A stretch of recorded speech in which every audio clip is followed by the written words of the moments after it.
அத்தை கும்புறத்தை நல்லா இருக்கீங்களா?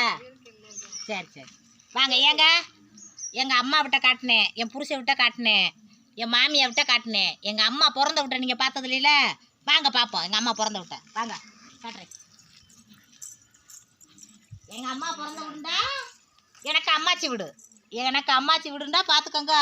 எங்கள் அம்மா உள்ளூர்லேயே வாக்கப்படுச்சு. இந்த ஊர்லேயே பிறந்து இந்த ஊர்லேயே வாக்கப்படுச்சு. எங்கள் வீடா கொஞ்சம் தூரம் தள்ளி இருக்குது. எங்கள் அம்மா வீடு இந்த எங்கள் அம்மாச்சி வீடு இந்தா இருக்குது. வாங்க காட்டுறேன் வாங்க. எனக்கு இப்போ எத்தனை வயசு? 35 வயசு ஆகுது.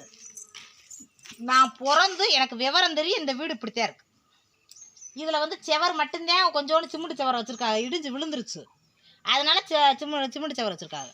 இல்லைண்டா 35 வருஷமாக இப்படித்தான் இருக்குது. எங்கள் அம்மாவுக்கு 50-55 வயசு ஆக போதா, எம்பிட்டு ஆக போதா தெரில. 50 வயசுக்கு பார்த்தேன் எங்கள் அம்மாவுக்கு 50 வயசு ஆக போகுது. 50 வருஷமாக இப்படித்தான் இருக்குது வீடு.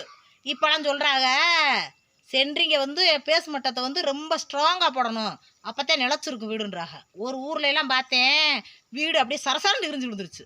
என்னென்னமோ நடக்குது. ஆனால் எங்கள் வீடு மண் வீடுதே 50 வருஷமாக இருக்குது. எத்தனை எம்பிட்டு நிமிஷம் இருக்கு பார்த்த? லெம்பரெல்லாம் பேசிக்கிட்டு இருக்கேனா? இல்லை ஒரு நிமிஷம் தான். வா கட் பண்ணிக்கிட்டு வா, கிளிப் பண்ணிக்கிட்டு வா. பார்த்தீங்களா பூரா மண்ணு சவர்தான், மண்ணில் தான் பூரஞ்சு. இதே விவசாயியை வாழ்கிற வீடு. பார்த்துக்கோங்க, விவசாயம் பண்ணுற விவசாயம் ஊரை இப்படித்தான் வாழ்க்கை வாழ்ந்துக்கிட்டு இருக்கோம். வாங்க. அப்புறம் எதுக்கு சொல்கிறேன் லைக்கை தட்டி முன்னேற்றுங்கன்னு ஏன் சொல்கிறேன்? இப்படி விவசாயம் பண்ணுற எங்கள் ஆத்தா எங்கள் ஐயா எல்லாரும் வாழ்கிற வாழ்க்கை இதுதான். இப்படி குடிசையில் இருக்கிறவங்களை ஏற்றி விடுறதே நல்ல விஷயம். நல்ல காசு ஓனை வச்சுக்கிட்டு அதுக்கு கம்ப்யூட்டர் வச்சுக்கிட்டு வேலை பார்க்குறவங்களுக்கு நீங்கள் லைக் பண்ணி என்ன செய்ய? வாங்க. இதே கிச்சனு, இதே கிச்சனு. நான் பிறந்ததுலேருந்து இப்படித்தான் இருக்குது கிச்சனு. இந்த தரையை வந்து சிமெண்ட் கொடுக்காங்க, அவ்வளோதான். இது ஒரு ஹால்.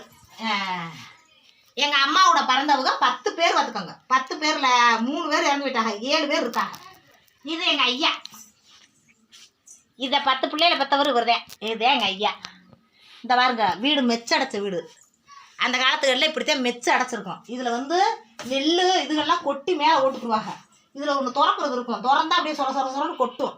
விவசாய நேரத்தில் நெல்லுகளுக்கு பாதுகாப்புக்கு இப்படி மெச்ச அடைப்பாங்க. இதுல எல்லாம் வவ்வால் குடி இருக்கத்தான் செய்யும். நீங்கள் அன்றைக்கி கமாண்ட் பண்ணுறதுக்கு சொல்கிறேன். இது ஏங்க எங்கள் அம்மாச்சி வீடு. பிடிச்சிருக்கா? பிடிச்சிருந்தா லைக் பண்ணுங்கள். முனியம்மாவை வாழ்க்கையில் இப்படி ஒரு விவசாய பொம்பளையில கிராமத்து பொம்பளையில நல்ல நிலைமைக்கு கொண்டு வர்றதுக்கு லைக் பண்ணுங்க. அப்படி போயிடும். ஆமாம் நான் சொல்லுவேன். அது 4 பல தேசத்துக்கு இந்த வீடும் இந்த இதுக்கும் போகும். அதனால சொல்கிறேன் நீங்கள் லைக் பண்ணணும். வாங்க வாங்க. இது வயக்காடு வீடு. நம்ம ஊரில் அங்கே நகரத்தில் எம்புட்டு குளிருது. இந்த வயக்காட்டில் தண்ணியை வச்சுக்கிட்டு சின்ன பிள்ளைகளை வச்சுக்கிட்டு இதில்